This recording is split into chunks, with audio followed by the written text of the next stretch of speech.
बिस्मिल्लाहिर्रहमानिर्रहीम। अगला जो सवाल है, ये सवाल आदिल ख़ान साहब, इन्होंने भी अपने शहर का नाम नहीं लिखा। इन्होंने लिखा है, अस्सलामु अलैकुम रहमतुल्लाह, I have attached video of, एक न्यूज़ चैनल का उन्होंने नाम लिखा है, in which on news number 2 they have shown हज़रत जी मौलाना साद साहब photo while describing news. I don't have lawyer contact, so I am sending this to you so that case of defamation, religious sentiments and many more on this Godi media. I am not showing my number due to security reasons. भाई आदिल ख़ान साहब, मैं आपको सबसे पहले तो एक बात बता देता हूँ, ये जितने भी न्यूज़ चैनल है ना, न्यूज़ चैनल, इंडिया के न्यूज़ चैनल ख़ास तौर पे, आपको पता है इंटरनेशनल लेवल पर जो न्यूज़ चैनल्स की एक एजेंसी है जो न्यूज़ चैनल्स को नंबर देती है, उस न्यूज़ चैनल्स की जो एजेंसी है उसने कुछ 150 या 160 मुल्कों के न्यूज़ चैनल्स को नंबर दिए हुए हैं, कैटेगरी दी हुई है, सबसे सच्चा और सबसे झूठा कौन सा।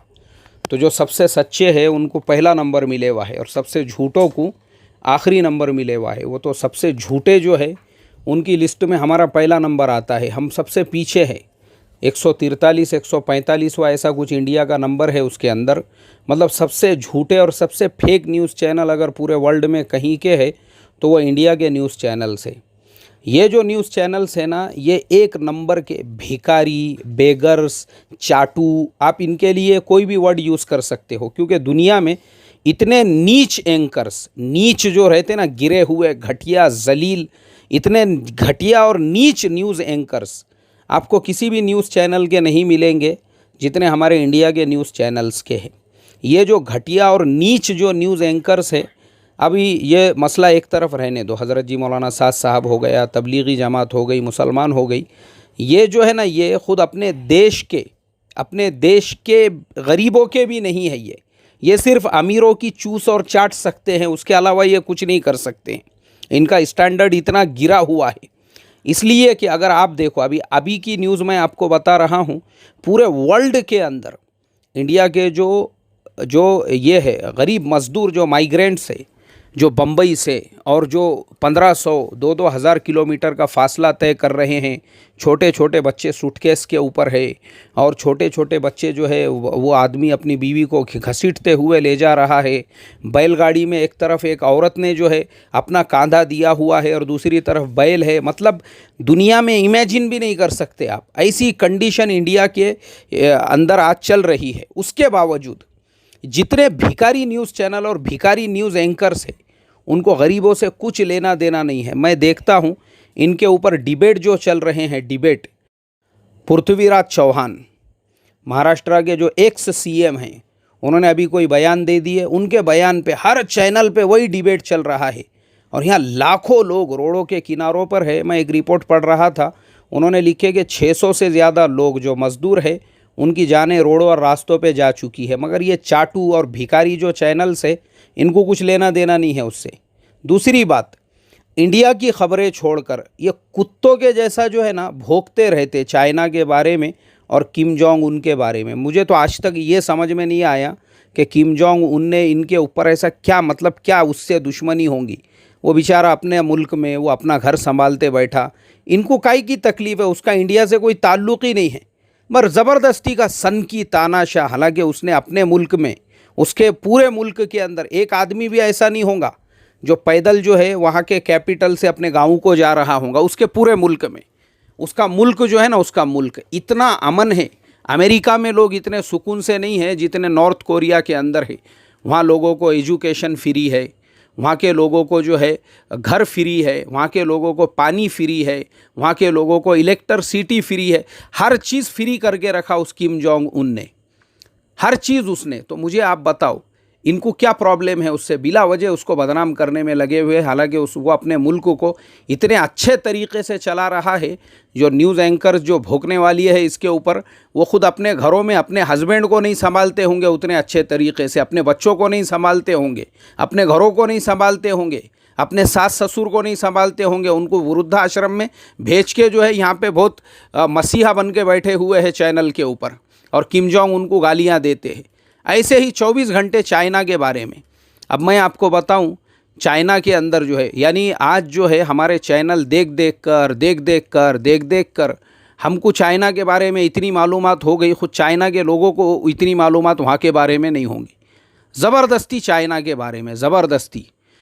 अब देखो मैं आपको बताता हूँ, चाइना के भी अंदर न्यूज़ चैनल्स चलते हैं, वो गलती से भी कभी इंडिया के बारे में कोई ख़बर नहीं दिखाते, गलती से भी। क्या करने का, उनको कुछ लेना देना नहीं है। मालूम है आपको वहाँ के लोगों को इंडिया के बारे में कितनी मालूमात है? मैंने मेरे एक चाइनीज़ दोस्त से पूछा, मैं बोला what do you know about India, India के बारे में कितनी मालूमात है तुझे? बोले आई नो आमिर खान, मैं आमिर खान को जानता हूँ इंडिया में। मैं बोला एंड अनदर, और कुछ? मैं बोला इंडिया के बारे में, no I just know Aamir Khan. यानी उसको पूरे इंडिया में आमिर खान के अलावा कुछ नहीं मालूम है, वो मेरे चाइनीज़ दोस्त को। और उसने मुझे पूछा and what do you know about China, तुमको चाइना के बारे में क्या मालूम है? मैं बोला यस आई नो एवरीथिंग, सब चाइना के बारे में मालूम है। बोले हाउ, कैसे क्या तुमको मालूम है? मैं बोला because our channels, news channels, they are telecasting Chinese news 24 hours. They are just speaking about China, only speaking about China. They have no other topic. मैं बोला उनके पास दूसरा टॉपिक ही नहीं है, सुबह से शाम तक। यानी हमको खुद नहीं मालूम था चाइना के कहाँ कहाँ पे कौन कौन से आइलैंड्स है, आर्मी चाइना की कौन से आइलैंड में रखी हुई है, चाइना का आईटी हब कहाँ पर है, चाइना में जो है कहाँ पे क्या है। मैं बोला ऐसा नक्शों के साथ पूरा बता दिए उन्होंने इंडिया के अंदर। तो हमारे आदिल ख़ान साहब, आपने जो सवाल किया हज़रत जी मौलाना साद साहब के बारे में कि उनके बारे में ऐसी ख़बरें, तो ये नीच है, ये चैनल्स, इनका स्टैंडर्ड इतना गिर गया है। इस वजह से सिर्फ मुसलमानों का मसला नहीं, इंडिया के पढ़े लिखे जो हिंदू भी है वो इंडिया के न्यूज़ चैनल्स नहीं देखते हैं। और आपको बता दूँ, जितना भी आज का यंग जनरेशन है कोई भी न्यूज़ चैनल नहीं देखता है। सब लोग या तो आजकल फ्लिपकार्ट, वो क्या है नेटफ्लिक्स देखते हैं, या तो फिर वो अमेज़ॉन प्राइम देखते हैं, या इस तरीके से जो निकली हुई चीज़ें हैं नई लोगों को उससे फुर्सत नहीं है। तो ये चैनल जो है इनको, यानी ये थर्ड क्लास है, ये गिरे हुए है, ये नीच है ये।